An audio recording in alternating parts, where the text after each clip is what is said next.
Hi hello welcome back to my channel okay Jayashree. ఈరోజు నేను uttapam recipe ఎలా చేయాలో చూపిస్తాను. ఫస్ట్ దోశ పిండి తీసుకొని అందులో సాల్ట్ వేసి పక్కన ఉంచుకోవాలి.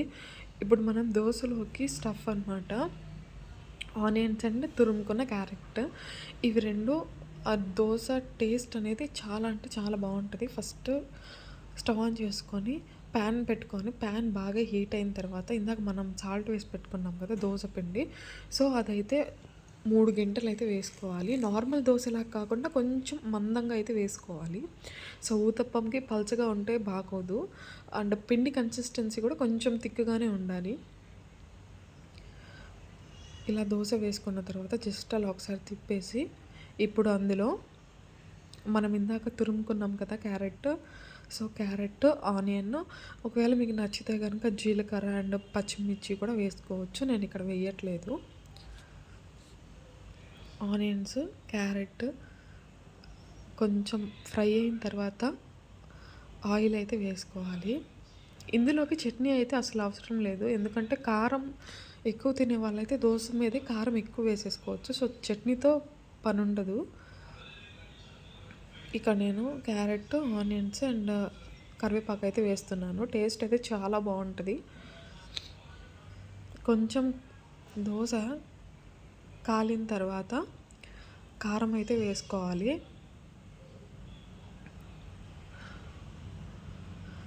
కారం వేసుకొని ఆయిల్ వేసుకొని 2 సైడ్లు ఈవెన్గా అయితే కాల్చుకోవాలి. మనం ఊతప్పం అనేది కొంచెం మందంగా వేస్తాం కాబట్టి దాన్ని తిప్పేటప్పుడు కొంచెం స్లోగా తిప్పాలి. మనం ఫాస్ట్గా తిప్పేస్తే ఏంటంటే మధ్యలోకి విరిగిపోతుంది. అలాగే ఊతప్పం అనేది 2 వైపులా ఈవెన్గా కాలాలి, లేకపోతే లోపల పచ్చి పచ్చిగా ఉంటుంది అనమాట, టేస్ట్ అంత బాగోదు.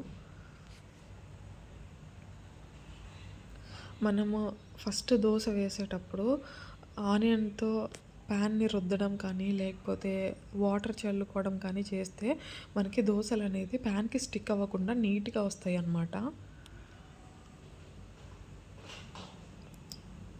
సో ఊతప్పం అయితే రెడీ అయిపోయింది.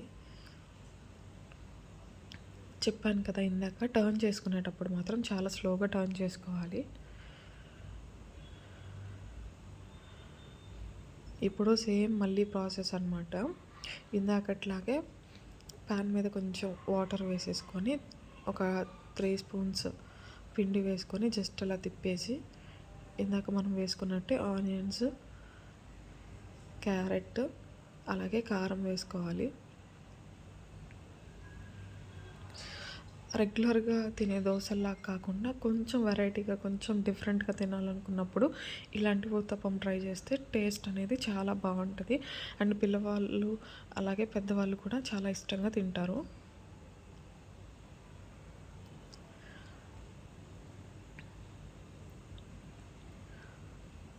సో కారం ఎక్కువ తినేవాళ్ళు కారం ఎక్కువ వేసుకోవచ్చు, లేకపోతే తక్కువే వేసుకోవచ్చు. సో పిల్లలకి వేసేటప్పుడు ఏంటంటే మనం కారం చూసుకొని వేసుకుంటే సరిపోతుంది.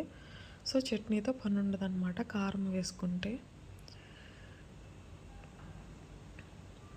దీన్ని కూడా దోశ ఈవెన్గా కాల్చుకోవాలి. టర్న్ చేసేటప్పుడు మాత్రం గుర్తుపెట్టుకోండి, స్లోగా టర్న్ చేయాలి, లేకపోతే మధ్యలోకి విరిగిపోతుంది.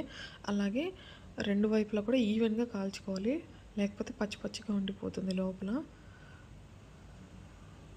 సో చూసారు కదా ఊతప్పం రెసిపీ. ఇంకా ఇలాంటి మంచి మంచి రెసిపీస్ కోసం మన ఛానల్ని లైక్ చేసి సబ్స్క్రైబ్ చేసుకోండి. అలాగే మీకు ఊతప్పం రెసిపీ ఎలా అనిపించిందో కింద కామెంట్ సెక్షన్లో కామెంట్ చేయండి. ఇంకా ఎలాంటి రెసిపీస్ కావాలో కూడా కామెంట్ చేయండి. Do follow. By by.